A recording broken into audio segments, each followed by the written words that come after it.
Yo, check this out. There's this dude, Chang Dayong, from Luoyang. He's got a serious thing for peonies.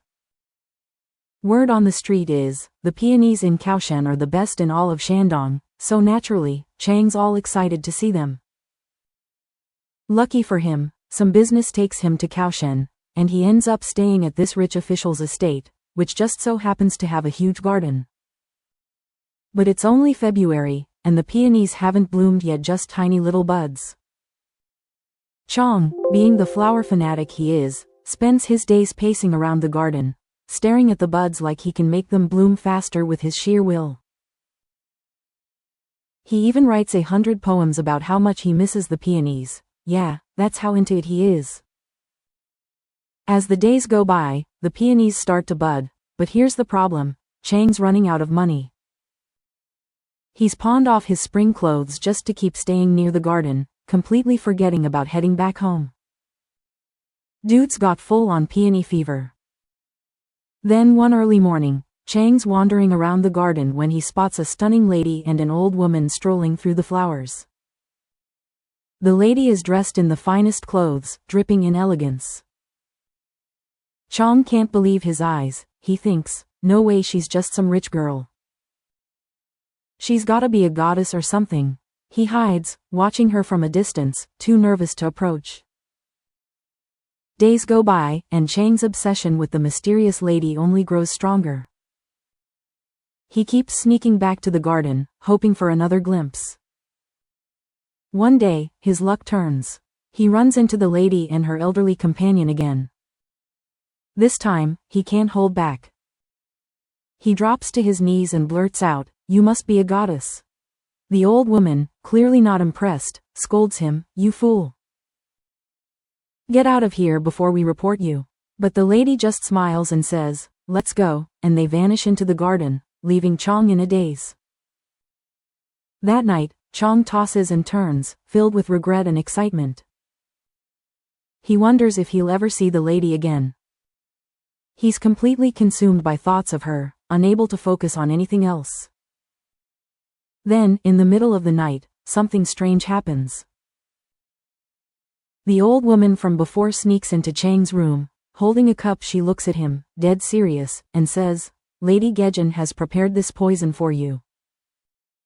You'd better drink it." Chang's heart races, but instead of freaking out, he accepts his fate. "If it's from her, I'd rather die from this than from longing," he says. He downs the cup, expecting the worst, but instead of poison, it's this cool, fragrant drink that immediately relaxes him. He falls into the deepest sleep he's had in days and wakes up the next morning feeling completely refreshed. Now more than ever, he's convinced Lady Gejin must be some kind of celestial being. One day, while walking through the garden, Chang finally meets Lady Gejin alone. She's as beautiful as ever, and this time, there's no old woman to interrupt. Chang kneels before her again, overwhelmed by her presence. She helps him up, and as she does, he catches a whiff of her scent. It's unlike anything he's ever smelled before, completely intoxicating. Before he can say anything, she tells him, "Meet me tonight, by the south wall.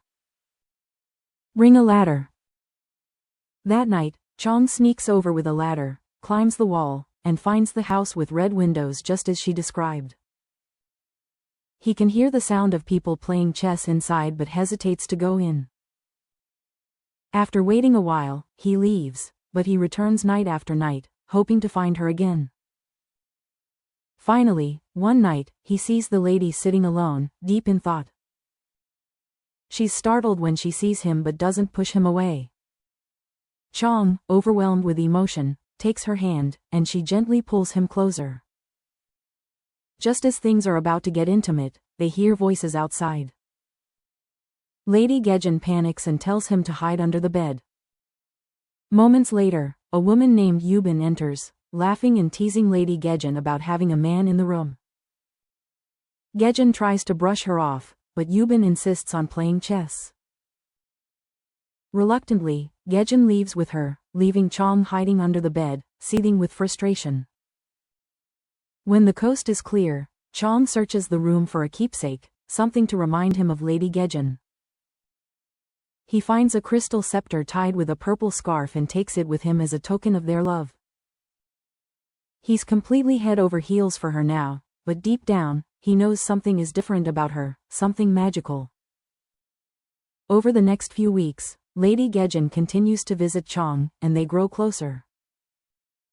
But then, trouble arises. Rumors start spreading, and Lady Gejin knows their secret meetings can't go on much longer. She tells Chang they need to make a plan. Chang, in a panic, agrees to whatever she suggests, even if it means running away. "I don't care what happens," he says. "I'd rather face death than lose you." They decide to escape together, but first, Chang must return home. The plan is to meet again in Luoyang. But just as Chang reaches his home, Lady Gejin's carriage appears at the door. They enter the house together, to the surprise and delight of Chang's family and neighbors, who have no idea the couple has eloped. Time passes, and Chang's life seems perfect. His younger brother, Daki, even marries Lady Gejin's sister, Yuban, after some matchmaking from Gejin. The two brothers are now both happily married, and their family is thriving. But peace doesn't last long. One day, a gang of thieves storms Chang's home, demanding to see the famous beauties they've heard so much about, Lady Gejin and Yuban. They also demand a ransom of silver. Chang tries to negotiate, but the thieves threaten to burn the house down. Just when things look bleak, Lady Gejin and Yuban step outside, dressed in their finest clothes. "We are not ordinary women," Gejin declares. "We are goddesses, and we fear nothing." The thieves, awed by their beauty and grace, bow down, apologizing for their intrusion, and leave without taking a single coin. 2 years later, both Lady Gejin and Yuban give birth to sons, and they finally reveal their true identities. "Our family name is Wei," Gejin explains, "and our mother is the Lady of the State of Cao." But Chang is puzzled. He's never heard of a Wei family in Kaoshen, and something doesn't add up. Driven by curiosity, he travels back to Kaoshen to investigate, only to find that no noble family by the name of Wei exists. Instead, he learns that a famous peony bush in the town is jokingly referred to as the Lady of the State of Cao. Chang realizes with a shock that Gejin and Yuban may not have been human at all, but spirits of the peony flowers. When he returns home, Chang confronts Lady Gejin, telling her what he discovered. Her expression darkens, and she angrily leaves the room. 3 years ago, I came to you out of gratitude for your love," she says. "But now that you doubt me, we can no longer stay together." With that, she and Yuban disappear, taking their children with them. Days later, in the spot where their children vanished, 2 peony bushes sprout, one with purple flowers, the other white. The flowers are more beautiful than any Chang has ever seen. Over the years, the bushes grow into massive clusters, and their blossoms become famous throughout Luoyang, unmatched anywhere in the world.